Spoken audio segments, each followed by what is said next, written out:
শুক্রবার দক্ষিণ কোরিয়ার সিউলে প্রতিরক্ষা মন্ত্রণালয়ের সামনে প্ল্যাকার্ড হাতে রাস্তায় নামেন পচিয়ন শহরের বাসিন্দারা।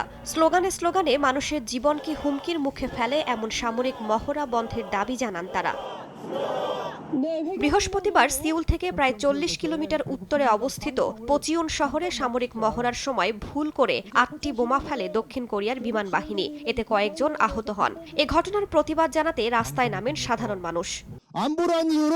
নিরাপত্তার অজুহাতে যে কোনো সময় পচিয়ন শহরের নাগরিকদের জীবন ও নিরাপত্তা লঙ্ঘন হতে পারে। আমাদের প্রশ্ন, কার নিরাপত্তার জন্য এই মহড়া? প্রশিক্ষণ কার জন্য? এই ঘটনাটি ঘটেছে দক্ষিণ কোরিয়া ও উত্তর কোরিয়ার সীমান্ত এলাকায়। শুধু বাসিন্দাদের সম্ভাব্য ক্ষতির কথা ভেবে নয়, যে কোনো সময়ে সামরিক দ্বন্দ্ব লেগে যেতে পারে এটা ভেবেও আমরা খুবই উদ্বিগ্ন। এর মধ্যেই আগামী 10 মার্চ বার্ষিক ফ্রিডম শিল্ড সামরিক মহড়া শুরুর ঘোষণা দিয়েছে দক্ষিণ কোরিয়া এবং যুক্তরাষ্ট্র। উত্তর কোরিয়ার নেয়া সামরিক কৌশল ও পদক্ষেপের জেরে নিজেদের আরও শক্তিশালী করার লক্ষ্যে এই যৌথ মহড়ার পরিকল্পনা ওয়াশিংটন সিউলের। মহড়াটি চলবে 20 মার্চ পর্যন্ত।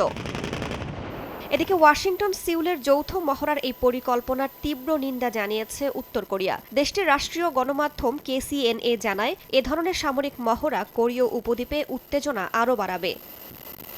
রাইসা জান্নাত, সময় সংবাদ।